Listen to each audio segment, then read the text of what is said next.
അപ്പോൾ good morning. നമ്മൾ ദേ ഇറങ്ങാൻ പോവുകയാണ്. പിന്നെ ദേ എല്ലാ ഹോട്ടലിലാണ് നമ്മൾ നിന്നത്. പകൽ വെളുപ്പത്തിൽ ഒന്നും കൂടെ കാണിച്ചു തന്നേ ഉള്ളൂ. പിന്നെ തൊട്ട് ഫ്രണ്ടിൽ തന്നെ ഒരു ആക്സസറി ഷോപ്പ് ഉണ്ടായിരുന്നു കേട്ടോ. വൈകുന്നേരം ഞാൻ പിന്നെ സ്വിഗ്ഗിയിൽ നിന്ന് ഓർഡർ ചെയ്ത സാധനം മേടിക്കാനായിട്ട് വന്നപ്പോഴത്തേക്ക് നമ്മുടെ വൈപ്പർ ബ്ലേഡ്സും കൂടെ മാറ്റി. നിങ്ങൾ വീഡിയോയിൽ ശ്രദ്ധിച്ചിട്ടുണ്ടായിരിക്കും, വൈപ്പർ ബ്ലേഡ്സിന് കുറച്ച് കരച്ചിലും വിളിയൊക്കെ ഉണ്ടായിരുന്നു. അങ്ങനെ പുതിയ ബ്ലേഡ്സ് മേടിച്ചിട്ട് വേണ്ടേ. അപ്പം വരയൊന്നും ഇല്ലാണ്ട് പ്രോപ്പറായിട്ട് നമുക്ക് സംഭവം കിട്ടും. ഓക്കെ, ഇപ്പോൾ 2 ബ്ലേഡ് മാറി കേട്ടോ. അപ്പോൾ നമ്മളെ ഇന്നത്തെ ലക്ഷ്യം രാജസ്ഥാനിൽ തന്നെ വേറെ ഏതെങ്കിലും സ്ഥലം, അല്ലെങ്കിൽ ഗോവയിൽ പോകുന്ന ഏതെങ്കിലും നല്ലൊരു വഴിക്ക് എവിടെയെങ്കിലും വേറെ ഒന്ന് എത്തുക എന്നുള്ളതാണ്. വേറെ ഡെസ്റ്റിനേഷനായിട്ടൊന്നുമില്ല. അപ്പം ഇന്ന് ഇവൻറ്റ്ഫുള്ളായിട്ട് പ്രത്യേകിച്ചൊന്നും സംഭവിച്ചില്ലെങ്കിൽ ഇന്നത്തെ നാളത്തെയും കൂടെ വീഡിയോ ഒരുമിച്ച് മെർജ് ചെയ്തിട്ടായിരിക്കും നിങ്ങളിപ്പോൾ കാണുന്നത്. ഓക്കെ, അപ്പോൾ ശരി, നമുക്ക് അങ്ങനെ ഇറങ്ങാം. നമ്മൾ നാഷണൽ ഹൈവേയിലോട്ട് കയറിയിട്ടുണ്ട്. എക്സ്പ്രസ് ഹൈവേ ഒന്നും ഇന്നത്തെ മാപ്പിൽ കണ്ടില്ല. അപ്പോൾ ഫുള്ള് നാഷണൽ ഹൈവേ കൂടെ ആയിരിക്കും. അത്യാവശ്യം തിരക്കുള്ള റോഡായിട്ടാണ് കാണിക്കുന്നത്. ഇപ്പം രാവിലെ നോക്കിയപ്പോഴത്തേക്ക് തന്നെ 5-2 സ്ഥലങ്ങളിൽ ഓറഞ്ച് കളർ കണ്ടു. മേ ബി നല്ല തിരക്കുള്ള ബിസി ആയിട്ടുള്ള റോഡായിരിക്കും കേട്ടോ. മൊത്തം നമുക്ക് ഗോവയിലേക്ക് പോകാനായിട്ട് 26 hours ഡ്രൈവ് ഉണ്ട്. ഇപ്പം 2.5 ദിവസം കൊണ്ട് അവിടെ എന്തായാലും എത്തത്തുള്ളൂ. ചിലപ്പോൾ 3. റോഡ് കണ്ടീഷനും ട്രാഫിക്കിൻ്റെ കണ്ടീഷനും അനുസരിച്ചൊക്കെ ഇരിക്കുമ്പോൾ നമുക്കൊന്ന് മാക്സിമം ഡിസ്റ്റൻസ് കവർ ചെയ്യാൻ നോക്കാം. ഇവിടെ നമുക്ക് ഇറങ്ങിയപ്പം ഇന്നലെ കണ്ട അതേ വ്യൂസും കാര്യങ്ങളൊക്കെ തന്നെയാണ്. വെറൈറ്റി ആയിട്ട് വല്ല ഉണ്ടെങ്കിൽ തീർച്ചയായിട്ടും കാണിച്ചു തരുന്നതായിരിക്കും. ഇന്നത്തെ ദിവസം കാപ്പിയും ഉച്ചയ്ക്കുള്ള ഊടും എല്ലാം മിക്കവാറും നമ്മൾ ഹോട്ടലിൽ നിന്നായിരിക്കും കേട്ടോ. കാരണം നമുക്ക് മാക്സിമം ഡിസ്റ്റൻസ് എത്താൻ കവർ ചെയ്യാനും ഓക്കെ. ശരി, നമ്മളൊരു കാട്ടിൽ കൂടെയാണ് പോയിക്കൊണ്ടിരിക്കുന്നത്. നമ്മുടെ കേരള കാടല്ല, ഇത് നല്ല നല്ല പച്ച പിടിച്ച കാടായിരുന്നു എന്ന് തോന്നുന്നു സത്യം പറഞ്ഞു കഴിഞ്ഞാൽ. ഇപ്പം വേനൽക്കാലം ആയതുകൊണ്ട് ഇലയൊക്കെ പൊഴിച്ച് നിൽക്കുമായിരിക്കും.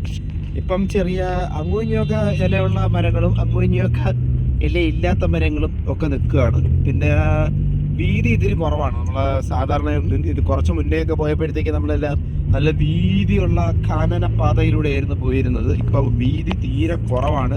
പിന്നെ വിസിബിലിറ്റിയുടെ കാര്യവും പ്രശ്നമുണ്ട്. ഇത് കണക്ക് ഒരു ട്രക്ക് പോയി കഴിഞ്ഞാൽ ഫ്രണ്ടിലുള്ള സാധനങ്ങളൊന്നും കാണാൻ പറ്റത്തില്ല. അതുകൊണ്ട്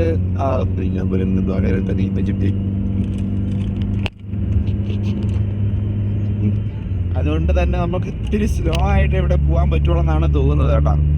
ഇത് എത്രത്തോളം ദൂരം ഉണ്ടെന്ന് അറിയത്തില്ല ഈ ഒരു റോഡ്. പക്ഷെ ഇപ്പൊ കാണുന്നിടത്തോളം കുറെ ദൂരമുണ്ട്. അതായത് മാപ്പിൽ കാണുന്നത് ഒരു ഫുള്ളൊരു പച്ച ഇതിനകത്തൂടെ ഇങ്ങനെ പോകുകയാണ്. അതേ ഒരു വയറുപിടിപ്പിച്ച വണ്ടി വരുന്നുണ്ട്. ഇതാണ് ഇവിടത്തെ മെയിൻ അട്രാക്ഷൻ. റോഡ് ഫുള്ള് ഇതായിരുന്നു സംഭവം. മറ്റേ ഗോതമ്പ് കൃഷി ചെയ്ത് കഴിയാൻ നേരത്തെ അതിന്റെ കച്ചിൽ വരത്തില്ലേ, ആ കച്ചിലിട്ടുകൊണ്ട് പോകുന്ന വണ്ടിയാണ് കേട്ടോ. നൈസല്ലേ. ആ ഒരു വണ്ടി പോയി കഴിഞ്ഞാൽ ആ റോഡെ കൂടെ പിന്നെ വേറെ വണ്ടിക്കൊന്നും പോകാൻ പറ്റില്ല. അത്ര വീതിക്കാണ് സാധനം കൊണ്ടുപോകും. ഈ കാണുന്നത് കണ്ട ഇതേ കണക്കത്തെ ഫോർട്ടുകള്, ഇതേ കണക്കത്തെ ഫോർട്ടുകൾ എല്ലായിടത്തും ഉണ്ട് കേട്ടോ. പക്ഷെ നമ്മള് ഈ ഇതിലെ വെറൈറ്റി കുരങ്ങനാടെ, സിംഹവാലം കുരങ്ങന്റെ കണക്കത്തെ മുഖമൊക്കെ കറുത്തിരിക്കുന്ന കുരങ്ങനുടെ ഇവിടെ കണ്ടാ. ഇതേണത്തെ ഫോർട്ട് ഞാൻ പറയണത് എല്ലായിടത്തും ഉണ്ട്. പക്ഷെ സംഭവം എന്ന് വെച്ച് കഴിഞ്ഞാൽ നമ്മള് ക്യാമറ ഒക്കെ എടുത്ത് വരാൻ നേരത്തേക്ക് ഫോർട്ട് അങ്ങ് കഴിഞ്ഞു പോകും. ഇപ്പൊ അതുകൊണ്ടാണ് ഞാൻ നിർത്തിയത്. വേറെ വണ്ടിയൊന്നും ഇല്ലാത്തത് കൊണ്ട് പയ്യെ നിർത്തിയതാണ്. തൊട്ടപ്പുറത്തൂടെ ഒരു റെയിൽവേ ക്രോസ് പോകുന്നുണ്ട്. ഇപ്പോൾ ഒരു ട്രെയിൻ അങ്ങോട്ട് പോയതേ ഉള്ളൂ. പിന്നെ ഈ കാടിൻ്റെ ഇടയ്ക്ക് അങ്ങും ഇങ്ങുമൊക്കെ ഇതേണക്കത്തെ കുറേ പൊളിഞ്ഞു കിടക്കുന്ന കോട്ടകളുടെ അവശേഷിപ്പുകളും അതിൻ്റെ മതിലിൻ്റെ അവശേഷിപ്പുകളും അങ്ങനെ കുറേ സംഭവങ്ങളൊക്കെ ഉണ്ട്. അതേണ്ട നിൽക്കുന്ന കുരങ്ങനെയാണ് കാണിച്ചു കൊടുത്തി. സിംഹവാലം കുരങ്ങനാണ് അത്. അടഞ്ഞിറങ്ങുക കണ്ടാ,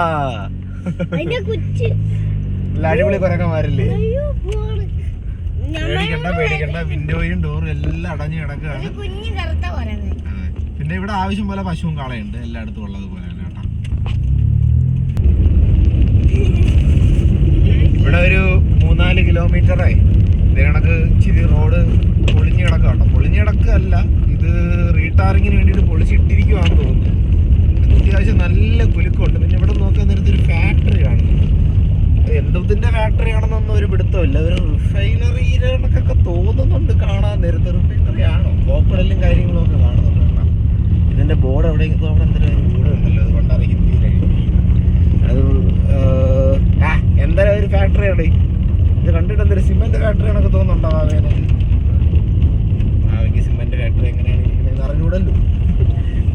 ആരെങ്കിലും ലോഗോ ഉണ്ടാകുന്ന ചോദിക്കും. ആരെങ്കിലും ലോഗോ ഉണ്ടെങ്കിൽ നമുക്ക് ആ കമ്പനിക്കാരൻ ഫാക്ടറി ആണെന്നതായാലും. അപ്പം ഇനി ഇവിടെ നിന്നൊരു മാപ്പിൽ കാണിക്കുന്ന ഏകദേശം ഒരു 1.5 കിലോമീറ്റർ കൂടെ ഇത് കണക്കത്തെ മഞ്ഞ ഉണ്ടെന്നാണ്. അതായത് റോഡ് കൺസ്ട്രക്ഷനോ അല്ലെങ്കിൽ പൊളിഞ്ഞ റോഡോ അങ്ങനെ എന്തെങ്കിലും ആയിരിക്കും. അപ്പം നമ്മൾ ഇച്ചിരി പെത്തിയ കുലുങ്ങി അങ്ങ് പോവാം. എക്സ്പ്രസ് ഹൈവേ ഇല്ലെന്ന് പറഞ്ഞില്ലായിരുന്നു, ചുമ്മാ പറഞ്ഞാണ് ഗൈസ്. ആ സമയത്ത് നോക്കിയപ്പോൾ കണ്ടില്ലായിരുന്നു. നമ്മളിപ്പോൾ എക്സ്പ്രസ് ഹൈവേയിലാണ് കയറിയിരിക്കുന്നത്. നമ്മൾ ആൾറെഡി 1-2 റെസ്റ്റ് റൂമിലേക്ക് കയറാൻ നോക്കി, പക്ഷെ അവിടെ ഒന്നും ഓപ്പൺ ആയിട്ടുണ്ടായിരുന്നില്ല. ജസ്റ്റ് എനിക്കൊന്ന് പിഴങ്ങാണ്ട് തുറന്നതേ ഉള്ളത്. റോഡും അതേ കണക്കാണ്. നമ്മളിപ്പം കയറി ഇപ്പോൾ എത്ര ഒരു 10-40 കിലോമീറ്റർ എക്സ്പ്രസ് ഹൈവേ കൂടെ വന്ന് ആകെ ഒരു 5-6 വണ്ടിയെ മാത്രമാണ് വഴിയിൽ വെച്ച് കണ്ടത്. അപ്പം ഈ റോഡ് വലുതായിട്ട് ആൾക്കാർ യൂസ് ചെയ്ത് തുടങ്ങിയിട്ടില്ലാന്ന് തോന്നുന്നു. ഇതിൻ്റെ ഇടയ്ക്ക് വെച്ച് കൺസ്ട്രക്ഷൻ നടന്നുകൊണ്ടിരിക്കുകയായിരുന്നു. നമ്മൾ മറ്റേ ഗുണ്ടി എന്നൊക്കെ പറഞ്ഞ സ്ഥലത്തൂടെയാണ് വന്നത്. ആ സ്ഥലത്തൊക്കെ എക്സ്പ്രസ് ഹൈവേ ഓപ്പൺ ആയിരുന്നില്ല. അവിടെയൊക്കെ കൺസ്ട്രക്ഷൻ നടക്കുന്നേ ഉള്ളൂ. അപ്പോൾ ഫുള്ളി കണക്റ്റഡ് അല്ല സംഭവം. ഇടയ്ക്ക് വെച്ച് നമ്മൾ വീണ്ടും സർവീസ് റോഡുകളിലൂടെയും അല്ലെങ്കിൽ സ്റ്റേറ്റ് ഹൈവേയിലൂടെയൊക്കെ കയറി ഇറങ്ങിയാണ് നമ്മൾ തിരിച്ച് വീണ്ടും ഇതിനകത്തോട്ട് വന്നത് കേട്ടോ. അപ്പം ഇവിടെയാണെങ്കിൽ 2 സൈഡും നമുക്ക് നല്ല അടിപൊളി വിൻമില്ലും കാര്യങ്ങളൊക്കെ കാണാൻ പറ്റും. നല്ല വലിയ വിൻമില്ലാണ്. നമ്മൾ തമിഴ്നാട്ടിൽ കണ്ടതുപോലുള്ള വിൻമില്ലല്ല, കുറച്ചും കൂടെ വലിയ വിൻമില്ലാണ്. ഇവിടെ ഇനി അടുത്ത സർവീസ് സ്റ്റേഷനിലെങ്കിലും സർവീസ് സ്റ്റേഷനിൽ ഉദ്ദേശിക്കുന്ന മറ്റേ റെസ്റ്റ് റൂം അതെല്ലാം കൂടെ വരുന്ന സ്ഥലമാണ് കേട്ടോ. അപ്പോൾ ഇനിയുള്ള സ്ഥലമെങ്കിലും ഓപ്പൺ ആയിരിക്കുമെന്ന് പ്രതീക്ഷിക്കുന്നു. ഇവിടെ പിള്ളേർക്കൊക്കെ ബാത്റൂമിൽ പോകണമെന്നൊക്കെ പറയുന്നുണ്ട്. നമുക്ക് നോക്കാം. എങ്ങും ഓപ്പൺ ആയിരുന്നില്ല. അതുകൊണ്ടാണ് ഈ ഒരു വഴി കൂടെ നമ്മൾ പോകുന്നത്. ഒരു ഭാഗ്യവശാൽ നമുക്കൊരു കുറുക്ക് വഴി കിട്ടി. നമ്മുടെ എക്സ്പ്രസ് ഹൈവേയിൽ നിന്ന് വേറെ സ്ഥലത്തേക്ക് കയറാൻ വേണ്ടിയിട്ടൊരു വഴി കിട്ടി. സാധാരണ എല്ലാ സ്ഥലവും ഒന്നുകിൽ എലിവേറ്റഡ് ആയിരിക്കും അല്ലെങ്കിൽ അടച്ചു മൂടി കിടക്കുമായിരിക്കും. ഇത് നമുക്കൊരു വഴി കൂടെ നമുക്ക് അകത്തോട്ടുള്ളൊരു പ്ലേസിലേക്ക് കയറാനൊരു സാഹചര്യം കിട്ടി. എന്നിട്ട് അവിടെ നിന്ന് നമ്മൾ ഗൂഗിളിൽ സെർച്ച് ചെയ്ത് നോക്കിയപ്പോഴത്തേക്ക് ഒരു 4 കിലോമീറ്റർ 5 കിലോമീറ്റർ അപ്പുറത്ത് ഒരു പെട്രോൾ പമ്പ് ഉണ്ടായിരുന്നു. അങ്ങനെ നമ്മൾ അങ്ങോട്ടേക്കാണ് ഈ പോകുന്നത്. ഒരു ഗ്രാമത്തിലൂടെയുള്ള വഴി കൂടെയാണ് പോയിക്കൊണ്ടിരിക്കുന്നത്. അപ്പോൾ അവിടെ പെട്രോൾ പമ്പിൽ നിന്ന് പെട്രോൾ അടിച്ചിട്ട് തിരിച്ച് പോകാം എന്നുള്ളൊരു ഉദ്ദേശമാണ്. പെട്രോൾ കിട്ടിയേട്ടാ. അപ്പോൾ സംഭവം ഇതാണ്, നമുക്ക് വേറെ എങ്ങും സർവീസ് സെൻറ്ററും കാര്യങ്ങളും ഒന്നും ഉണ്ടായിരുന്നില്ല. നമ്മൾ ഈ ഒരു വഴിയിൽ കയറിയിട്ടാണ് നമുക്ക് പെട്രോൾ അടിക്കേണ്ടി വന്നത്. അപ്പം അതൊന്ന് ശ്രദ്ധിച്ചുകൊള്ളുക. ഈ ഒരു പുതുതായിട്ട് എക്സ്പ്രസ് ഹൈവേ കെട്ടിക്കൊണ്ടിരിക്കുന്ന സ്ഥലത്ത് സർവീസ് സെൻറ്ററുകളൊന്നും ഓപ്പൺ ആയിട്ടില്ല. അവിടുത്തെ പെട്രോൾ പമ്പുകളൊന്നും ഓപ്പൺ ആയിട്ടില്ല.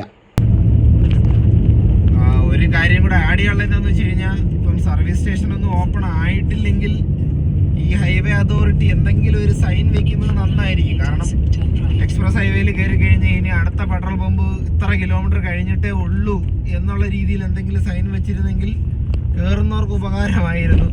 കാരണം നമ്മളിപ്പം എക്സ്പ്രസ് ഹൈവേയിൽ കയറാൻ നേരത്ത് ഒരു ഉദ്ദേശം കാണുമല്ലോ, ഓരോ 20 കിലോമീറ്ററിൽ കണക്ക് സർവീസ് സെൻറ്ററും മറ്റേ കാര്യങ്ങളൊക്കെ കാണും, അവിടെ പെട്രോൾ പമ്പ് കാണും എന്നുള്ളൊരു വിശ്വാസത്തിൽ കയറിയിട്ട് ഇത് കണക്കൊരു പണി കിട്ടാനുള്ള സാധ്യതയുണ്ട്. അതുകൊണ്ടാണ് ഇത് വീഡിയോ കണ്ടിട്ടാരും ഇത് ചെയ്യുമെന്ന് എനിക്ക് തോന്നുന്നില്ല. എന്നാലും ഒരു വാണിംഗ് ആയിട്ട് എടുത്തോളൂ. മധ്യപ്രദേശ് കയറാൻ നേരത്ത് എക്സ്പ്രസ് ഹൈവേയിൽ, നമ്മുടെ നാഷണൽ എക്സ്പ്രസ് ഹൈവേ 4-ൽ ഒരു 100, 150, 200 കിലോമീറ്ററിന് അടുപ്പിച്ച് ഇടയ്ക്ക് വെച്ച് എങ്ങും പെട്രോൾ പമ്പില്ല. അപ്പോൾ അത്രയും കിലോമീറ്റർ കവർ ചെയ്യാനുള്ള പെട്രോള് വണ്ടിയിൽ അടിച്ചു വെച്ചിട്ടേ കയറാവുള്ളൂ. മാക്സിമം ഒരു സർവീസ് റോഡിൽ നിന്ന് നിങ്ങൾ എക്സ്പ്രസ് ഹൈവേയിലോട്ട് കയറുന്ന സമയത്ത് ഏതെങ്കിലും ഒരു പമ്പിൽ കയറി ഫുൾ ടാങ്ക് പെട്രോൾ അടിച്ചിട്ട് കയറും. നമ്മൾ അങ്ങനെ അടിച്ചിട്ട് കയറിയില്ല, അതാണ് അബദ്ധം പറ്റിയത്. ഹാഫ് ടാങ്കേ ഉണ്ടായിരുന്നുള്ളൂ. നടുക്ക് വെച്ച് എവിടെയെങ്കിലും സർവീസ് സ്റ്റേഷനിൽ കയറാം, അവിടെ നിന്ന് അടിക്കാം എന്നുള്ളൊരു വിശ്വാസത്തിലാണ് വന്നത്. പണി കിട്ടും.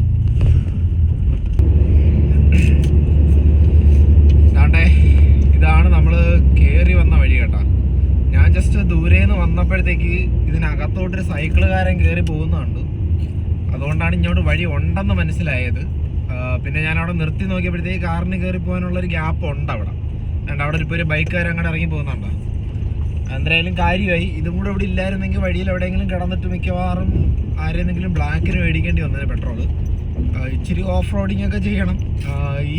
ഈ റോഡ് അകത്തോട്ട് കയറി മുകളിലത്തെ റോഡിൽ ചെന്നിട്ട് നമ്മൾ അടുത്തുള്ള പെട്രോൾ പമ്പ് തപ്പിയാണ് അങ്ങോട്ട് പോയത് കേട്ടോ. വേണ്ടേ, നിങ്ങൾക്ക് ആ ഒരു ഗ്യാപ്പ് കാണാൻ പറ്റുമായിരിക്കും. ഇത് കണക്ക് ഗ്യാപ്പ് സത്യം പറഞ്ഞാൽ ഞാൻ വേറെ കണ്ടിട്ടില്ല. നമ്മുടെ ഭാഗ്യത്തിന് കിട്ടിയതാണെന്ന് തോന്നുന്നു. അതിൻ്റെ ഇടയ്ക്ക് ഒരു കമ്പിയൊക്കെ ഇങ്ങനെയൊക്കെ ഇരിപ്പുണ്ട്. പക്ഷേ അതൊക്കെ അഡ്ജസ്റ്റ് ചെയ്താണ് നമ്മൾ കയറി വന്നത്. തിരിച്ചു പോകാൻ നേരത്തും സേഫായിട്ട് ഓട്ടയൊന്നും വീഴാതെ പോകാൻ പറ്റുമെന്ന് വിശ്വസിക്കുന്നു. ഈ നിങ്ങൾക്കിപ്പം അങ്ങോട്ട് ഞാനൊന്ന് കാണിച്ചു കൊടുത്തിട്ട് ഇങ്ങോട്ടും കൂടെ ഒന്ന് കാണിച്ചു. ഈ റോഡിൽ ഒറ്റ വണ്ടിയില്ല, ബൈക്കുകാരൊഴിച്ച. നമ്മളിപ്പം ഇങ്ങോട്ട് വരുന്ന വഴിക്ക് നേരെ ഓപ്പോസിറ്റ് കൂടിപ്പോയാൽ ഈ ഒരു 100-120 കിലോമീറ്റർ ഗ്യാപ്പിൽ ഒരു 20-25 വണ്ടി നമ്മളെ പാസ് ചെയ്ത് പോയി കാണും. അത്രയും വണ്ടികളേ ഉള്ളൂ. ഇതിൻ്റെ എക്സിറ്റ് പോയിന്റിൽ ഇത് കണക്ക് വണ്ടി ഇറക്കാൻ പറ്റുമെന്നുള്ള വിശ്വാസത്തിൽ പോവുകയാണ്. അവിടെ നിന്ന് എന്തായാലും വണ്ടി ഇങ്ങോട്ട് വരുന്നുണ്ട്, അപ്പോൾ നമുക്ക് അങ്ങോട്ട് ഇറക്കാൻ പറ്റുമെന്നുള്ള വിശ്വാസത്തിൽ പോവുകയാണ്. ഗൂഗിൾ മാപ്പിൽ എന്തായാലും കാണിക്കുന്നുണ്ട്. ഞാൻ ഇനി ഫ്രണ്ടിലോട്ട് പോകാൻ നേരത്ത് മറ്റേ നമ്മുടെ റെസ്റ്റ് ഏരിയ ഉണ്ടല്ലോ, ആ ഏരിയ കാണിച്ചു തരാം. അവിടെ മിക്കവാറും അടഞ്ഞു കിടക്കുമായിരിക്കും. ഇത് ഓപ്പണായി കാണാനുള്ള സാധ്യതയില്ല കേട്ടോ. ഇത് അഗൈൻ പറയുകയാണ്, മുംബൈ ഡൽഹി എക്സ്പ്രസ് ഹൈവേ ആണ്. കുണ്ടി എന്ന് പറഞ്ഞ സ്ഥലമൊക്കെ കഴിഞ്ഞ് കുറച്ച് ഇഞ്ഞ് ഫ്രണ്ടിലോട്ട് വന്നപ്പോൾ ഉള്ള വഴിയാണ് കേട്ടോ. ഇതിൻ്റെ കറക്റ്റ് ഈ ഒരു ഗ്യാപ്പിൻ്റെ പേര് എവിടെ തൊട്ട് എവിടം വരെയാണെന്നുള്ളത് ഞാൻ ഒന്ന് ഗൂഗിളിലോ എവിടെയെങ്കിലും നോക്കിയിട്ട് ഞാൻ കമൻറ്റിലോ ഡിസ്ക്രിപ്ഷനിലോ ഇട്ടിരിക്കാം. അപ്പോൾ ആ ഏരിയ വഴി വരുന്ന ആൾക്കാർ അപ്പോൾ ഈ ഒരു ഗ്യാപ്പിൽ വരുന്ന ആൾക്കാർ ശ്രദ്ധിക്കുക. സർവീസ് റോഡിൽ നിന്ന് കയറുന്നതിന് മുമ്പ് പെട്രോൾ അടിച്ചിട്ട് കയറുക. ഈ ഒരു മൊത്തം ഏകദേശം ഒരു 160 കിലോമീറ്റർ അങ്ങോട്ടുണ്ട്. ഈ 160 കിലോമീറ്ററിൻ്റെ ഇടയ്ക്ക് പെട്രോൾ പമ്പില്ല, സർവീസ് സ്റ്റേഷൻ ഇല്ല, റെസ്റ്റ് റൂം ഇല്ല, ഒന്നുമില്ല. പിന്നെ വേറെ ഒരു സ്ഥലത്തേക്ക് ഇറങ്ങാൻ വേണ്ടിയിട്ട് സർവീസ് റോഡും ഇപ്പോൾ ഇല്ല. നമ്മൾ ഇതിൻ്റെ ഇടയ്ക്ക് വെച്ച് ഒരു സർവീസ് റോഡ് കണ്ടായിരുന്നു. ആ ഒരൊറ്റ സർവീസ് റോഡ് മാത്രമേ ഉള്ളൂ എന്നാണ് എനിക്ക് തോന്നുന്നത്. ഇനി ഫ്രണ്ടിലോട്ട് സർവീസ് റോഡൊന്നും കാണിക്കുന്നില്ല. അപ്പോൾ ഇതൊക്കെ ശ്രദ്ധിച്ചിട്ട് വരിക. നമ്മുടെ റെസ്റ്റ് ആൻഡ് സർവീസ് ഏരിയ എന്ന് പറഞ്ഞ് ബോർഡ് വെച്ചിരിക്കുന്നുണ്ടോ? നോക്കാം. ഇതും തുറന്ന് കാണാൻ സാധ്യതയില്ല. ഇല്ലല്ലോ, കാണുന്നത് കാണിച്ച് ഓപ്പൺ ആയോ? ഇല്ല, എവിടെയോ ഓപ്പൺ ആയിട്ടില്ല. പെട്രോൾ പമ്പും ഇല്ല. പെട്രോൾ പമ്പിൻ്റെയൊക്കെ സിമ്പലാണ് വെച്ചിട്ടുണ്ട്, പക്ഷേ അവിടെ പെട്രോൾ പമ്പില്ല. അവൻ്റെ പണിയൊക്കെ നടക്കുന്നേ ഉള്ളൂ. ഇതാണ് ഞാൻ പറഞ്ഞത്, ഇവിടുത്തെ സർവീസ് ഏരിയയും ബാക്കിയുള്ള ഒന്നും ഓപ്പൺ ആയിട്ടില്ല. വരുന്നവർ സൂക്ഷിക്കുക. നമ്മളത് ഇവിടെ ക്യൂബ് സ്റ്റോപ്പ് എന്ന് പറഞ്ഞൊരു പ്ലേസിൽ നിർത്തി. ഇവിടെ അത്യാവശ്യം വലിയ സെറ്റപ്പ് ആണെന്ന് തോന്നുന്നു കേട്ടോ. കാറതാ കിടക്കുന്നത്. നമ്മൾ ആൾറെഡി 320 അടുപ്പിച്ച് കിലോമീറ്റർ കവർ ചെയ്തേ. 120 അങ്ങോട്ടാണ് ഏകദേശം. മറ്റേ ഡീവിയേഷൻ എടുത്തതും കൂടെ നോക്കിക്കഴിഞ്ഞാൽ ചിലപ്പോൾ 330 ആ ഒരു സംഭവത്തിന് അടുപ്പിച്ച് വരുമായിരിക്കും. റെസ്റ്റ് റൂമും കാര്യങ്ങളുമൊക്കെ കാര്യമായിട്ടുണ്ടെന്നാണ് തോന്നുന്നത്. അപ്പം നമുക്ക് അകത്തോട്ട് കയറി എന്തിനാണ് സിറ്റുവേഷൻ നോക്കിയിട്ട് ഫുഡൊക്കെ കഴിച്ചിട്ട് പുറത്തിറങ്ങാം. കഴിച്ചതിന് ശേഷമുള്ള റിവ്യൂ നൈസായിരുന്നു കേട്ടോ. നൈസ് ഫുഡായിരുന്നു. ഞാനൊരു തൈര് സാദവും ബാക്കിയുള്ളവർക്ക് 2 പേർക്കും ഓരോ ഷെഷ്വാങ് ഫ്രൈഡ് റൈസുമാണ് ഓർഡർ ചെയ്തത്. ഷെഷ്വാങ് ഫ്രൈഡ് റൈസുമാണ് ഓർഡർ ചെയ്തത്. ഫ്രൈഡ് റൈസ് അത്യാവശ്യം നല്ല എരിയും നല്ല ഒരു പ്രോപ്പർ ഒരു മസാല ടേസ്റ്റും ഉണ്ടായിരുന്നു. നമ്മുടെ സാധാരണ വറ്റൽമുളകിൻ്റെ ടേസ്റ്റ് ഉണ്ടല്ലോ, അതായിരുന്നു മുമ്പിൽ നിന്നത്. എന്നിരുന്നാലും വളരെ നൈസ് സാധനം, ക്വാളിറ്റി സാധനം. പിന്നെ പിള്ളേർക്ക് ഓരോ ഐസ്ക്രീമും കോൾഡ് കോഫിയൊക്കെ മേടിച്ചു. നല്ല ചൂടായിരുന്നു. ഇന്നത്തെ ദിവസം ഒടുക്കത്തെ ചൂടായിരുന്നു. വണ്ടി എത്ര AC ഇട്ടിട്ടും അങ്ങോട്ട് തണുക്കണില്ല. ആ ഒരു സിറ്റുവേഷൻ ആയിരുന്നു. അപ്പോൾ എന്തായാലും അവരിപ്പം ബാത്റൂമിൽ പോയിരിക്കുകയാണ്, റെസ്റ്റ് റൂമിൽ പോയിരിക്കുക. അത് നല്ല അടിപൊളി വൃത്തിയുണ്ട്. മൊത്തത്തിൽ ക്യൂബ് സ്റ്റോപ്പ് എന്ന് പറയുന്നത് അത്യാവശ്യം നല്ലൊരു സ്റ്റോപ്പാണ് കേട്ടോ. നിങ്ങൾക്ക് ലോങ് പോകുന്ന സമയത്ത് ഇത് കണക്കത്തെ സിറ്റുവേഷൻസിൽ ഒന്ന് സ്റ്റോപ്പ് ചെയ്യാൻ, അതായത് ഒരു സ്റ്റോപ്പിൽ തന്നെ എല്ലാ പരിപാടിയും നടക്കും. നമുക്ക് റെസ്റ്റ് റൂം യൂസ് ചെയ്യാം, ഫുഡും കഴിക്കാം, കുറച്ച് നേരം ഇരുന്ന് റെസ്റ്റും ചെയ്യാം. അപ്പം അങ്ങനെ അതിന് വേണ്ടിയിട്ട് പറ്റിയ ഒരു സ്പോട്ട് തന്നെയാണ്. അപ്പം ഇത് 2-3 സ്ഥലങ്ങളിൽ നമ്മൾ കണ്ടായിരുന്നു. നമ്മൾ ആദ്യമായിട്ടാണ് കയറുന്നതെന്ന് തോന്നുന്നു. ഇതിന് മുമ്പ് കയറിയിട്ടുണ്ടോ എന്ന് അറിയത്തില്ല. എൻ്റെ കുട്ടികൾക്ക് പ്ലേ ഗ്രൗണ്ടും ഉണ്ട്, ആവശ്യം പോലെ വെള്ളമുണ്ട്, ഫ്രീ വെള്ളം. മറ്റേ RO പ്യൂരിഫൈഡ്, നമ്മുടെ ബ്ലൂ സ്റ്റാറിൻ്റെ പ്യൂരിഫയർ അവിടെ ഇരിപ്പുണ്ട്. അത് തുറന്നങ്ങ് എടുത്താൽ മതി. അതുകൊണ്ട് ഇഷ്ടം പോലെ വെള്ളം എടുത്ത് വെച്ചിട്ടുണ്ട്. അപ്പം അതാണ് സംഭവം. നൈസ് സ്ഥലമാണ് കേട്ടോ. ഫുഡിൻ്റെ റേറ്റും കുഴപ്പമില്ല കേട്ടോ. നമ്മളിതിന് മുമ്പ് ഇത് കണക്ക് 2-3 സ്റ്റോപ്പുകൾ നിർത്തിയിട്ടുള്ളത് വെച്ച് കമ്പയർ ചെയ്ത് നോക്കാൻ നേരത്ത് ഡീസൻറ്റ് പ്രൈസാണ്. Very good deal. നമ്മൾ അവിടെ നിന്ന് കഴിച്ചിട്ട് ഇറങ്ങി. ഇത് നാഷണൽ ഹൈവേ 152 ആണെന്ന് തോന്നുന്നു. അനന്തരങ്ങാണ്ടാണ് പേരെഴുതി കാണിച്ചത്. ഇവിടെ നിന്ന് ഇനി നമുക്കൊരു 4 മണിക്കൂർ ഡ്രൈവ് ഉണ്ട്. ഇപ്പോൾ സമയം 3 മണിയായി. ഇപ്പോൾ ഒരു 7 മണിയാവാൻ നേരത്തെ അവിടെ എത്തത്തുള്ളൂ. നമ്മൾ ദുലൈ എന്ന് പറയുന്ന ഒരു സ്ഥലം പിടിക്കാനായിട്ടാണ് കേട്ടോ ഉദ്ദേശിക്കുന്നത്.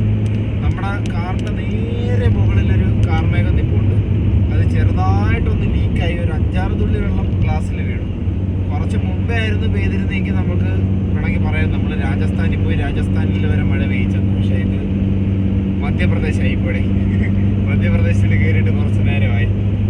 മധ്യപ്രദേശിൽ മഴ പെയ്ച്ചു എന്ന് വേണമെങ്കിൽ നമുക്ക് പറയാം. ആ ക്രെഡിറ്റ് നമുക്ക് ഇരുന്നോട്ടെ അല്ലേ? അല്ലേ? ആ നിന്റെ ഇവിടെ ഈ കിണി ആ ക്യാമറ കാണൂല. ക്യാമറ അപ്പുറത്തോട്ട് നോക്കിക്കൊണ്ടാണ് ഇരിക്കുന്നത്. അവിടെ കിണിയുന്നു, അല്ലെങ്കിൽ സൗണ്ട് കേൾപ്പിച്ച് കിണി. അങ്ങനെ കിണി.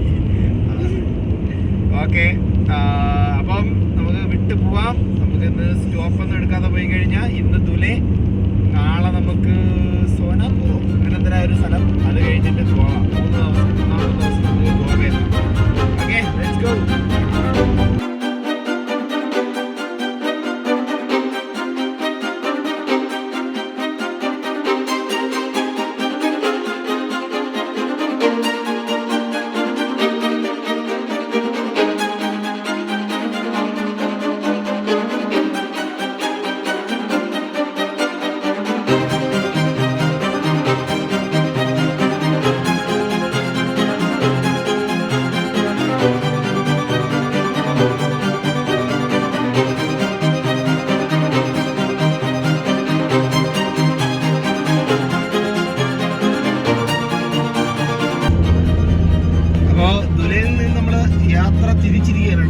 ദുലയിലേക്കുള്ള ആ ഒരു യാത്ര എന്ന് പറയുന്നത് ഇതുവരെ ഉള്ള കണക്കായിരുന്നു, സെയിം തന്നെയായിരുന്നു. പ്രത്യേകിച്ച് കാണിക്കാനൊന്നുമില്ല. കുറേ എക്സ്പ്രസ് ഹൈവേയിലൂടെയുള്ള യാത്ര, കുറേ ഹൈവേയിലൂടെയുള്ള യാത്ര. നമ്മൾ ടൈപ്പോഗ്രാഫിയൊക്കെ ഏകദേശം സെയിം തന്നെ. അതുകൊണ്ട് വലിയ വിശേഷങ്ങളായിട്ട് പറയാനൊന്നുമില്ല, വിശേഷങ്ങളായിട്ടൊന്നും സംഭവിച്ചിട്ടില്ല. സംഭവിച്ചിട്ടുള്ള കാര്യങ്ങളൊക്കെ നമ്മൾ എടുത്തിട്ടുണ്ട്. എന്നാലും 1-2 വീഡിയോസൊക്കെ എടുത്ത് വെച്ചിട്ടുണ്ട്. അതൊക്കെ നിങ്ങൾ കണ്ട് വരിക. അപ്പം നമ്മൾ ഇന്നലെ അബദ്ധത്തിൽ ഒരു ലോഡ്ജിൻ്റെ ലൊക്കേഷൻ തപ്പി നമ്മൾ ചെന്ന് പെട്ടത് ദുലയുടെ സിറ്റിക്ക് അകത്തായി പോയി. ചെന്ന് കയറിയപ്പോഴാണ് മനസ്സിലായത് സിറ്റിക്ക് അകമാണ്. നമ്മൾ അങ്ങോട്ട് കയറിയപ്പോഴത്തേക്ക് അത്ര വലിയ ട്രാഫിക് ഇല്ലായിരുന്നു. അവിടെ നിന്ന് തിരിച്ചിറങ്ങാൻ ശ്രമിച്ചത് എൻ്റെ പൊന്നു ഇല്ല, ഉറുമ്പിൻ്റെ കൂട്ടത്തിൽ ഒരു പഞ്ചായത്ത് കൊടുക്കുന്ന ഒരു തുറുമ്പെല്ലാം കൂടെ ഒന്ന് പൊതിയുമല്ലോ, ആ ഒരു അവസ്ഥയായിരുന്നു. വണ്ടിക്ക് ചുറ്റും വണ്ടികൾ, ബൈക്കുകൾ. അതെ, കാറ് ഒരു ഏസ് വണ്ടി ഉണ്ടായിരുന്നു, ഒരു ചെറിയൊരു വണ്ടി ഉണ്ടായിരുന്നു. നമ്മള് രണ്ടുപേരും കൂടെ അതിനകത്ത് നിന്ന് ഇറങ്ങാൻ പെട്ട പാട്. പൊതിഞ്ഞെന്ന് വെച്ച് കഴിഞ്ഞാൽ ആൾക്കാരുടെ നോട്ടമൊക്കെ കണ്ടിട്ട് എന്തോ കാറ് കൊണ്ടുവരുന്ന എന്തോ വലിയ ഭീകര. അതെനിക്ക് ചിലപ്പോ ആൾക്കാർ ആ കാറ് പൊതുവെ കൊണ്ട് കേറുന്ന സ്ഥലം ആയിരിക്കത്തില്ല, അതുകൊണ്ടായിരിക്കും അങ്ങനെ നോക്കിയത്. എന്തായാലും പെട്ടെന്ന് പറഞ്ഞാൽ 2 സ്ക്രാച്ചും കിട്ടിയത്. അങ്ങനെ വലത് സൈഡിലും ഇടത് സൈഡിലും ഓരോ സ്ക്രാച്ച് വെച്ച് കിട്ടിയിട്ടുണ്ട്. അങ്ങനെ തോരണ ഇച്ചിരി ഡീപ്പ് സ്ക്രാച്ചാണ്, റബ്ബ് ചെയ്താൽ പോവില്ല. പെയിന്റ് ചെറുതായിട്ട് സ്ക്രാച്ച് ആയിട്ടുണ്ട്. അത് ഈ ബൈക്കുകാര് ഒതുക്കി ചേർത്തതാണ് സംഭവം, നമ്മളായിട്ട് കൊണ്ട് വരച്ചതല്ല. എന്തായാലും കിട്ടാനുള്ളത് കിട്ടി. ഒരു യാത്രയൊക്കെ ആവാൻ നേരത്ത് 2 സ്ക്രാച്ചൊക്കെ വേണ്ടല്ലേ കാണിച്ചു കൊടുക്കാനായിട്ട്. നമ്മളിലെ കൊച്ചിലെ വീണ പാടുകളൊക്കെ നമ്മളിപ്പോ ഭയങ്കര ഇതായിട്ട് കാണിക്കത്തില്ല. കണ്ട ഈ മൂക്കിൽ കണ്ട ഞാൻ പണ്ട് 10ായത്തിൽ വീണതാണ് എന്ന് പറയുന്നതൊക്കെ നമുക്ക് പോയി സ്ക്രാച്ച് കാണിച്ചു കൊടുക്കാം. നമ്മള് ഓൾ ഇന്ത്യ ട്രിപ്പ് അടിച്ച് കിട്ടിയതാണ്, വഴിക്ക് കിട്ടിയതാണ് എന്ന് നമുക്ക് പറയാം. ഇപ്പം അവിടെ റൂം എടുത്തത് പിന്നെ ഔട്ടർ സിറ്റിയിൽ പോയിട്ടാണ് നമ്മൾ റൂം എടുത്തത് കേട്ടോ. ഔട്ടറിൽ പോയി റൂം എടുത്തിട്ട് റൂം വലിയ കുഴപ്പമില്ലായിരുന്നു, വലിയ ഇത് ഉണ്ടായിരുന്നില്ല. ചെറിയൊരു റൂം 1300 രൂപ. ഇവിടുത്തെ ഒരു റേറ്റ് വെച്ചിട്ട് 1300 രൂപ ചീപ്പാണെന്ന് തോന്നി. കാരണം എല്ലാം 2500 ആ റേഞ്ചിലായിരുന്നു. പിന്നെ പറ്റിയതെന്ന് വെച്ച് കഴിഞ്ഞാൽ റൂമിൽ AC ഉണ്ടായിരുന്നു. AC അവർ ഓൺ ആക്കിയിട്ടിട്ട് റിമോട്ട് അവരങ്ങ് കൊണ്ടുപോയി. രാത്രിയാണ് നമ്മൾ റിമോട്ട് ഉണ്ടോ ഇല്ലെന്ന് തപ്പുന്നത്. ഒരു 12 മണിയൊക്കെ ആയപ്പോഴത്തേക്ക് നല്ല തണുപ്പടിച്ച് തുടങ്ങിയപ്പോഴത്തേക്ക് റിമോട്ടിന് തപ്പിയപ്പോൾ റിമോട്ട് കാണാനില്ല. മിക്കവാറും അവർ കൊണ്ടുപോയിക്കാണ്. ഞാൻ കട്ടിലിന്റെ മുകളിൽ കയറി നിന്നിട്ട് AC-യിലൊക്കെ കുത്തി നോക്കി, അതിനകത്ത് വല്ല കുറയ്ക്കാൻ പറ്റുന്ന ഓപ്ഷൻ ഉണ്ടോ, ഓഫ് ചെയ്യാൻ പറ്റുന്ന ഓപ്ഷൻ ഉണ്ടോ എന്നില്ല. ഫുള്ളി റിമോട്ടിലുള്ള പരിപാടി ഉള്ളായിരുന്നു. പിന്നെ രാത്രി എണീറ്റ് പോയി അങ്ങേരെടുത്ത് റിമോട്ട് ചോദിക്കാൻ എനിക്കൊരു മടി. കാരണം റിസപ്ഷൻ അങ്ങ് ഏറ്റവും താഴെയാണ്, 2 നില താഴെയാണ്, 2 നില മുകളിലായിരുന്നു പോകുന്നത്. പിന്നെ നടന്നത് ഒരു വടംവലിയായിരുന്നു, ബെഡ്ഷീറ്റിന് വേണ്ടിയുള്ള വടംവലി. അതെ, ഇങ്ങേറ്റത്ത് ആദവും അങ്ങേറ്റത്ത് സ്മൃതിയാണ് കിടന്നിരുന്നത്. അപ്പം ഇച്ചിരി തണുപ്പടിക്കാൻ നേരത്ത് സ്മൃതി അവിടെ നിന്ന് ബെഡ്ഷീറ്റ് ഇങ്ങോട്ട് വലിക്കും. അപ്പൊ ആദുവിന്റെ ബെഡ്ഷീറ്റ് പോവും. ആദുവിന്റെ ബെഡ്ഷീറ്റ് പോയി ആദുവിന് കുറച്ച് തണുപ്പ് ഒരു 15 മിനിറ്റ് കഴിയാൻ നേരത്ത് അടിക്കും. അപ്പൊ ആദു ബെഡ്ഷീറ്റ് അങ്ങോട്ട് വലിക്കും. അപ്പം അങ്ങനെ ഒരു വടംവലിയായിരുന്നു. അങ്ങോട്ട് വലിക്കുന്നു, ഇങ്ങോട്ട് വലിക്കുന്നു. നടുക്ക് ഞാനും ഇതിനും കിടക്കുമായിരുന്നു. അതുകൊണ്ട് നമുക്ക് രണ്ടുപേർക്കും കുഴപ്പമില്ല. നമുക്ക് എപ്പോഴും ബെഡ്ഷീറ്റ് കിട്ടും, ഇവർക്കാണ് പണി കിട്ടിയത്. എന്തായാലും എങ്ങനെയൊക്കെ ആയിരുന്നു സംഭവങ്ങൾ. നമ്മൾ രാവിലെ ഇറങ്ങിയിട്ടുണ്ട്. പക്ഷേ സാധാരണ ഇറങ്ങുന്നതിന് അത്ര രാവിലെ അല്ല. സാധാരണ നമ്മളൊരു 7 മണിയാകുമ്പോൾ 6:30 1.5 മണിക്കൂർ ലേറ്റാണ്. കുറച്ചും കൂടെ ഒന്ന് കിടന്ന് ഉറങ്ങിയിട്ടാണ് നമ്മൾ ഇറങ്ങിയത്. എന്തായാലും യാത്ര തിരിച്ചിട്ടുണ്ട്. ഇതുവരെ വലിയ കുഴപ്പമില്ലാത്ത റോഡാണ്. ഇനി എങ്ങാടും കുഴപ്പമില്ലാത്ത റോഡായിരിക്കുമെന്ന് വിശ്വസിക്കുന്നു. നമ്മളങ്ങനെ ഒരു ഘാട്ട് കയറാൻ പോവുകയാണ് കേട്ടാ. അപ്പൊ ഘാട്ട് കയറുന്നതിന് മുന്നേ ആയിട്ട് നമുക്ക് ചെറിയൊരു ബൂസ്റ്റും കുറച്ച് ഉപദേശവും ഒക്കെ തന്നിട്ടുണ്ട് ഇവിടുത്തെ പോലീസുകാര്. 1500 രൂപ കൊടുത്തപ്പോഴാണ് 1500 രൂപ കൊടുത്തപ്പോഴത്തേക്ക് അവര് പറയുന്നു വണ്ടി പെയ്യൊക്കെ ഓട്ടിക്കണം കേട്ടോ, കുട്ടികളൊക്കെ കാപ്പിയൊക്കെ കുടിച്ചാ ഭയങ്കര സ്നേഹം സംഭവം. പക്ഷെ അത് അവരുടെ പോക്കറ്റിലേക്കാണ് പോയത്. ചെല്ലാൻ തന്നില്ല. ചെല്ലാൻ ചോദിച്ചപ്പോഴത്തേക്ക് 3500 രൂപയുടെ ഫൈൻ അടിക്കും, കുഴപ്പമുണ്ടോ എന്ന് ചോദിച്ചു. ഞാൻ പറഞ്ഞു വേണ്ട, 1500 രൂപ അണ്ണം പോയി വെള്ളം അടിക്കേ, ഫുഡ് തിന്നേ, ഇത് വെച്ച് നിങ്ങളെ വീട്ടുകാരെല്ലാരും നന്നായിരിക്കട്ടെ എന്ന് ഞാൻ പറഞ്ഞിട്ടുണ്ട്. ഞങ്ങള് പ്രാഗിട്ടൊന്നുമില്ല ദൈവമേ, എല്ലാവർക്കും നല്ലത് മാത്രമേ വരുത്തണേ, ഓഫീസറിനും വീട്ടുകാർക്കും നല്ലത് മാത്രമേ വരുത്താവോളെ എന്നുള്ള രീതിയിൽ നമ്മൾ പറഞ്ഞു വിട്ടിട്ടുണ്ട്. ഇത്തവണ മോഡിഫിക്കേഷന് വേണ്ടിയിട്ടുണ്ട് കേട്ടോ അവർ ചെല്ലാൻ അടിച്ചത്. അതായത് വണ്ടിയുടെ ബാക്കിലത്തെ സ്പോയിലർ, മുകളിലിരിക്കുന്ന നമ്മുടെ റൂഫിന്റെ പരിപാടി ഉണ്ടല്ലോ, അതൊക്കെ മോഡിഫൈഡ് സാധനങ്ങളാണ് എന്നുള്ള രീതിയിലാണ് മോഡിഫിക്കേഷൻ ആണ്. ഐ അഗ്രി, അത് ചെല്ലാൻ അടയ്ക്കേണ്ട സാധനം തന്നെയാണ്. പക്ഷെ അങ്ങനെ അടയ്ക്കുന്നുണ്ടെങ്കിൽ അവരൊരു കടലാസ് തരണം. നിങ്ങൾക്ക് പോക്കറ്റിലിടുന്നത് മോശമാണ്. അതെ, ഒരു 500 രൂപയ്ക്ക് കടയിൽ 500 രൂപയ്ക്ക് വെള്ളം അടിക്കാം. വില കുറവല്ലേ? അതെ അതെ. നിങ്ങൾ നേരെ ഫ്രണ്ട് നോക്കി കഴിഞ്ഞാൽ പക്ഷേ ക്യാമറ കാണൂല മിക്കവാറും. ആ മലയെ കൂടെ ഉറുമ്പ് പോലെ വണ്ടികൾ കയറി പോകുന്നതാണ് കേട്ടോ. മുകളിലൊക്കെ ചെറിയ ചെറിയ വണ്ടി കയറി പോകുന്നത്. നമുക്ക് അങ്ങോട്ടാണ് പോകുന്നത്.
ഘാട്ട് കയറി പകുതി വഴി എത്തി കേട്ടോ. അതായത് ഇപ്പോൾ ഇവിടെ വണ്ടി നിർത്താൻ വേണ്ടിയിട്ടൊരു സ്പേസ് ഉണ്ടായിരുന്നു. അങ്ങനെ ഇവിടെ നിർത്തി നമ്മൾ വ്യൂ ഒന്ന് നോക്കാൻ പോവുകയാണേ. തേണേ ആരും എത്തി നോക്കല്ലേ കേട്ടാ.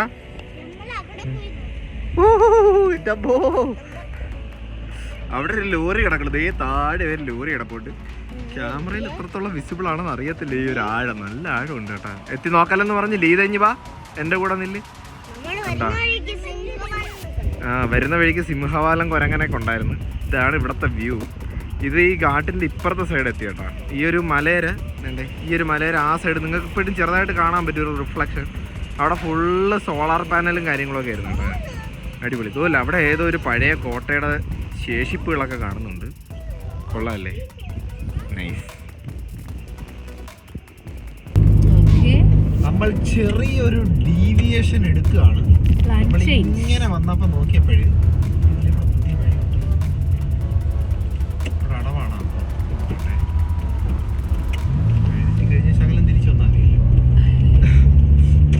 നമ്മള് ഇങ്ങനെ വന്നപ്പോഴത്തേക്ക് ഒരു ബോർഡ് കണ്ടു കേട്ടോ. ആ ബോർഡ് നോക്കി നമ്മളിങ്ങനെ പോവുകയാണ്. ഇവിടെ നിന്ന് നേരെ പോയി കഴിഞ്ഞാൽ എല്ലോറ കേവിൽ എത്തും എന്നാണ് പറയുന്നത്. അങ്ങനെയാണെങ്കിൽ നമുക്ക് എല്ലോറ കേവും കൂടെ കണ്ടിട്ട് വരാം അല്ലേ? നല്ലൊരു ഏരിയ ഇല്ലേ? ഇവിടെ നിന്ന് ഒരു 3 കിലോമീറ്റർ അകത്തോട്ട് പോയാൽ തിരിച്ചു വരാൻ നേരത്ത് എടുക്കാം. വഴി തന്നെ എനിക്ക് വരുന്നത്. അപ്പം അതുകൊണ്ട് ആ കാണുന്ന തന്നെ നേരെ കാണുന്ന തന്നെ എല്ലോറ കേവ്. അപ്പൊ നമുക്ക് ഈ ഒരു മെയിൻ റോഡിൽ നിന്ന് 4 കിലോമീറ്റർ ആണ് കേട്ടോ അകത്തോട്ട് കാണിക്കുന്നത്. 4 അല്ല 3 കിലോമീറ്റർ. അപ്പം നമുക്ക് മൊത്തം 6 കിലോമീറ്റർ എക്സ്ട്രാ ഓടിയാൽ മതി. നമുക്കൊരു സ്ഥലവും കാണാം. അപ്പൊ നൈസ് പരിപാടിയല്ലേ? പിന്നെ എന്തായാലും പോയി കണ്ടേച്ച് പോവാന്ന് വിചാരിച്ചേട്ടാ. അപ്പോൾ അങ്ങോട്ട് പോകും. ഈ വണ്ടി നമ്മളിവിടെ പാർക്ക് ചെയ്തിട്ടുണ്ട്. പാർക്കിംഗ് ഏരിയ ഉണ്ട് കേട്ടോ. പെയ്ഡാണ് 60 രൂപ, ബട്ട് ഫൈൻ. നമുക്കില്ല വെറുതെ വഴിയിലൊന്നും കൊണ്ടിട്ടുണ്ടല്ലോ.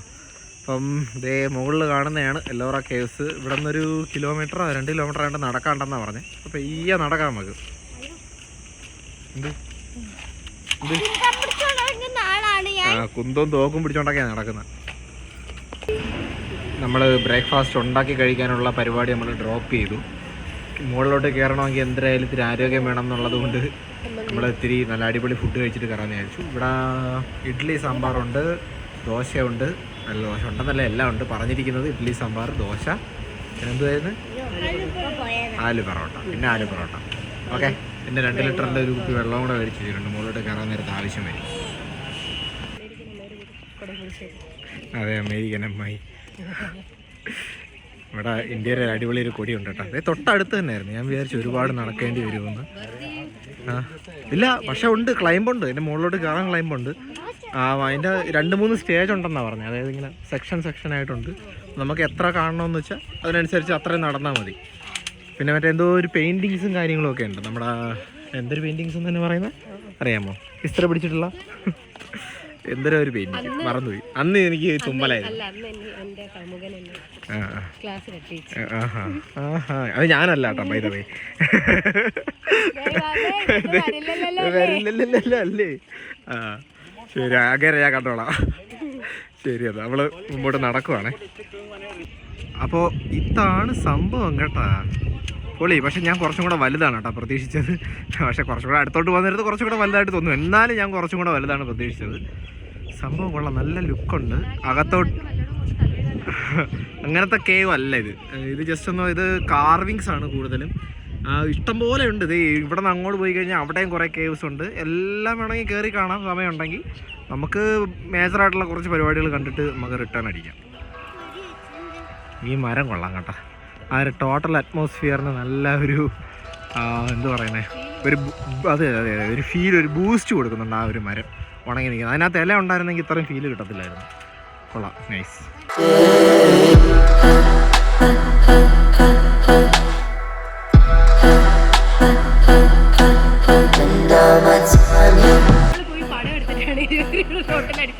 ഇല്ല, ഇവിടെ ഒരു തമിഴ് ഫാമിലി ഇരിപ്പുണ്ടായിരുന്നു. അതേ ഇരിക്കുന്നു, കാണിച്ചിരിക്കുന്നു.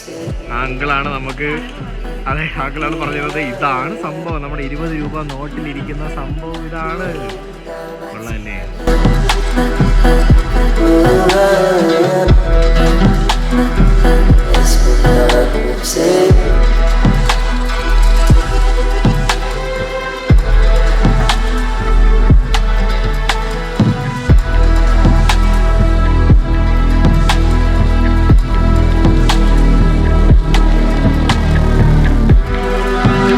ഇവിടെയും അത്യാവശ്യം നല്ല പെയിന്റിങ് പണികളും പെയിന്റൊക്കെ ഉണ്ടായിരുന്നു കേട്ടോ. കണ്ട ആ ഭാഗത്ത് നമുക്ക് ചെറുതായിട്ട് കാണാൻ പറ്റും. കൊത്തുപണികളല്ല, അതുകൊണ്ട് പെയിന്റ് അടിച്ചിരിക്കുന്നത് കണ്ട, ഇളവി പോയിരിക്കും. അപ്പം ഇതിന്റെ ഒറിജിനൽ രൂപത്തിൽ ഇതിലും അടിപൊളിയായിരുന്നിരിക്കണം. അതെ, ഇപ്പൊ തന്നെ കൊള്ളാം, സൂപ്പർ സംഭവം. ആ യെസ്, ആ ഒരു ഫീൽ ഉണ്ട് കേട്ടോ, കറക്റ്റ്.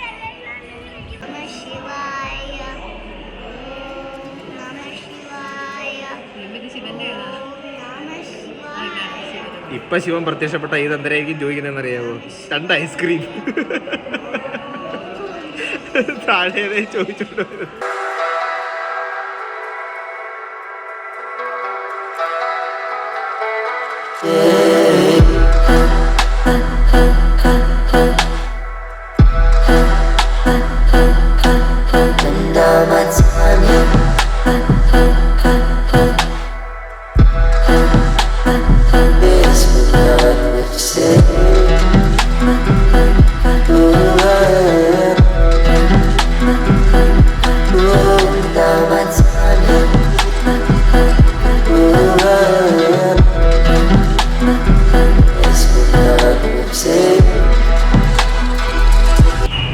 ഇതിനകത്തൊരു ശിവലിംഗം ഉണ്ട് കേട്ടോ.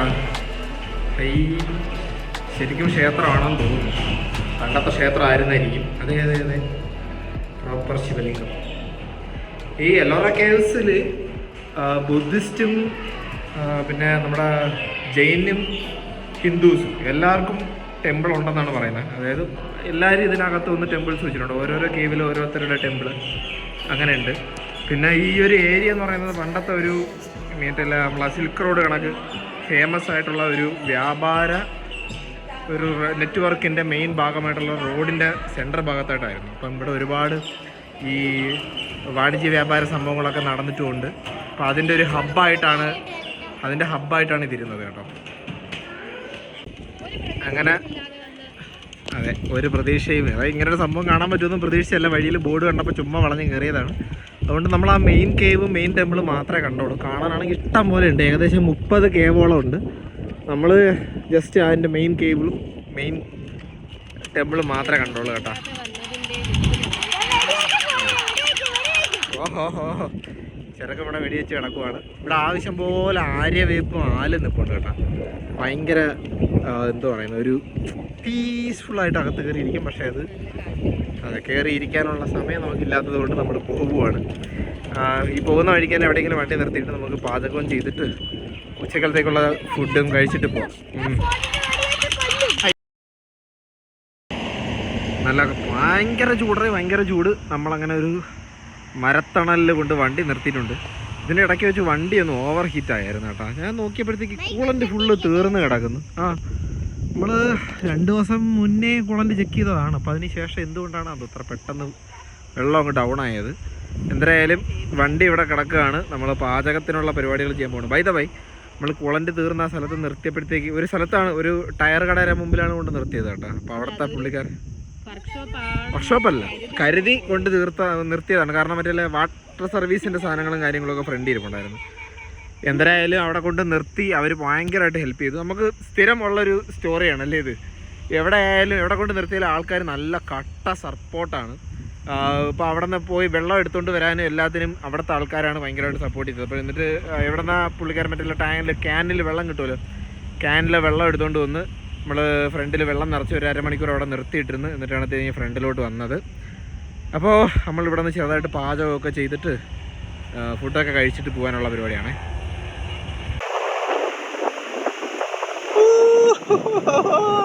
അയ്യോ, ഞാനിപ്പോൾ മറന്നു പോയി. നിങ്ങളിപ്പോൾ ഒന്നും കേട്ടിട്ടുണ്ടാവൂല. ഞാനൊന്ന് അയ്യോ, നമ്മൾ ഫുഡ് കഴിക്കാനായിട്ട് നിർത്തിയില്ലേ, അവിടെ തന്നെയാണ്. പെട്ടെന്ന് മഴക്കോള്. ഞാനിപ്പോൾ ഇങ്ങനെ ഒളിച്ചിരിക്കട്ടെ, എന്നാലേ എവിടെയും കാറ്റ് തന്നെ, എല്ലായിടത്തും കാറ്റ് തന്നെ, ഒരു രക്ഷയില്ല. എവിടെയെങ്കിലും ഒളിച്ചെന്ന് സംസാരിക്കട്ടെ. അതുകൊണ്ട് പിള്ളേരുടെയൊക്കെ ഫുഡ് ഇരിക്കുന്നുണ്ട്. ഇവിടെ 2 എണ്ണം നിൽപ്പുണ്ട്. അപ്പം നല്ല അടിപൊളി കാറ്റ്, നല്ല മഴക്കോളും വന്നിട്ടുണ്ട്. മിക്കവാറും കോരിച്ചു കഴിഞ്ഞ് മഴ പെയ്യാനുള്ള എല്ലാ സാധ്യതകളും കാണുന്നുണ്ട്. ഭയങ്കര കാറ്റ്. അവിടെ നമ്മൾ പെട്ടെന്ന് ഇവിടെ നിന്ന് ഫുഡ് കഴിച്ചിട്ട് പെട്ടെന്ന് ഇവിടെ നിന്ന് ഇറങ്ങാനുള്ള പരിപാടിയാണ് കേട്ടോ. നോക്കിയാണ്, ഇതൊരു കാറ്റെന്ന് നോക്കിയാണ്, രക്ഷയില്ലാത്ത കാറ്റ്. പോയി പെട്ടെന്ന് ഫുഡ് കഴിക്കട്ടെ. ബൈ. നമ്മൾ അവിടെ നിന്ന് ഇറങ്ങി ഹൈവേയിലോട്ട് കയറി. ആസ് യു ക്യാൻ സീ, നിങ്ങൾക്ക് കാണാൻ പറ്റുന്നുണ്ടോ എന്ന് ശരിക്കും അറിഞ്ഞൂടാ. ഭയങ്കര പൊടിക്കാറ്റല്ല, കാറ്റ്. അപ്പം സൈഡിൽ കിടക്കുന്ന പൊടികളെല്ലാം കൂടെ അടിച്ചിഞ്ഞ് റോഡിൽ കയറുവാണ്. നല്ലൊരു മഴയ്ക്ക് സാധ്യത ഉണ്ട്. നമ്മൾ ഇടയ്ക്ക് വെച്ച് ചെറുതായിട്ടൊരു 1-2 തുള്ളി നമ്മുടെ കണ്ണാടിയിൽ വീഴുകയും ചെയ്തു. കുറച്ചും കൂടെ വീഴുകയായിരുന്നെങ്കിൽ നമുക്ക് മധ്യപ്രദേശിലും കൂടെ മഴ പെയ്ച്ചു എന്നുള്ള പേര് നമുക്ക് സ്വന്തമാക്കാമായിരുന്നു. മധ്യപ്രദേശ് അല്ല, മഹാരാഷ്ട്ര. മധ്യപ്രദേശ് കഴിഞ്ഞ് ഇന്നലെ നമ്മൾ മധ്യപ്രദേശിലും പെയ്ച്ചായിരുന്നു. രാജസ്ഥാനിൽ മാത്രമാണ് നമുക്ക് പെയ്യിക്കാൻ പറ്റാഞ്ഞത്. ആണ്ടാ ഇപ്പൊ കാണാം, കണ്ട കടലാസ് ചെടിയിലൊക്കെ എല്ലാം പൊഴിഞ്ഞു പോണണ്ട. അന്യായ കാറ്റാണ്, അന്യായ കാറ്റ്. പേപ്പറൊക്കെ പറക്കുന്നു. അല്ല, കടലാസ് ചെടിയില. പൂവാണത്, പേപ്പറല്ല. അല്ല, സൈഡിൽ നിന്നോട് പേപ്പറൊക്കെ പറക്കുന്നു, ചവറുകൾ പറക്കുന്നു. ഈതനെന്തോ പറയാനുണ്ട്. ഈതനെന്തോ പറയാനുള്ള ഇതം പറയൂ.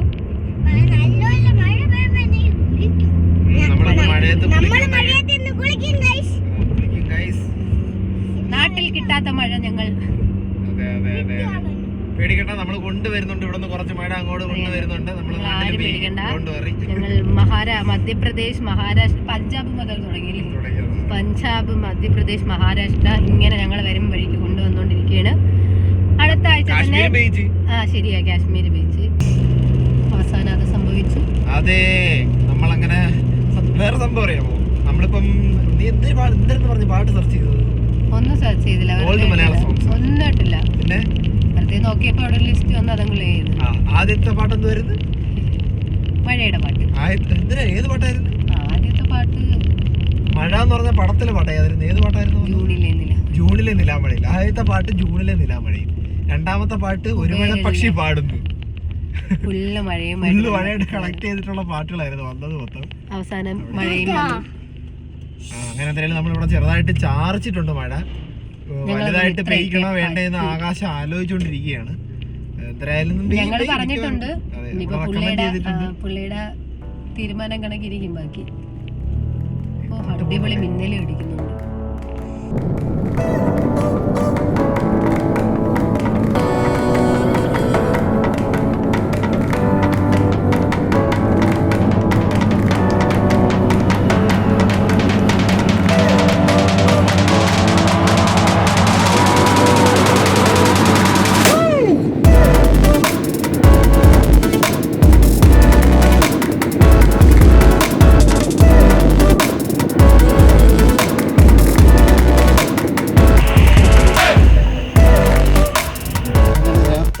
നമ്മുടെ സോളോട്ടോ ഞാൻ ഒരു പാർക്ക് ചെയ്തിട്ടുണ്ട്. ബട്ട് അൺഫോർച്ചുനേറ്റ്ലി ഇത് നമ്മുടെ റൂമല്ല, ഇത് ഹോട്ടലിൻ്റെ ഹാളാണ്. ഹാളിൽ നിന്നേ വണ്ടി കാണാൻ പറ്റുള്ളൂ. ഇതാണ് റൂം. അത്യാവശ്യം നിങ്ങൾക്ക് ഇത് സെറ്റ് ചെയ്താവേ. ഓ പൊളി പൊളി പൊളി. അപ്പൊ ഇത് മറ്റേ നീരാളി ഒക്ടപ്പസ്, എന്ത് നീ മഷ്റൂം ആണെന്ന് വിചാരിച്ചു. എന്തായാലും അതെ അതെ അതെ, ഇതാണ് റൂം കേട്ടോ. AC റൂമാണ്, പുതിയ AC ആണെന്ന് തോന്നുന്നു. സാധാരണ ഇത്ര കളറുള്ള AC നമ്മൾ ആദ്യമായിട്ടാണ് കാണുന്നത്. ബാത്റൂമൊക്കെ സെറ്റാണ്, ഞാൻ നേരത്തെ നോക്കിയായിരുന്നു. പക്ഷേ ഇത് പ്രൈസ് 1000 ഏതാ വേടിയില്ലേടാ, വെള്ളം വന്നു. അപ്പം പ്രൈസ് 1800 കേട്ടോ. മറ്റേ ഇത് വരുന്നത് സോലാപ്പുറം. ആ സ്ഥലം എത്തിയില്ല, അതിന് മുമ്പുള്ള സ്ഥലമാണ്. അപ്പോൾ നാളെ എണീറ്റ് നമ്മൾ വൈകുന്നേരം രാത്രി കൊണ്ട് നമുക്ക് ഗോവ പിടിക്കണം, അതാണ് പ്ലാൻ. ഓക്കെ, അപ്പോൾ ഇന്നത്തേക്ക് ഇത്രയേ ഉള്ളൂ. എല്ലാവരും ഇനി അടുത്ത വീഡിയോയിൽ കാണാം.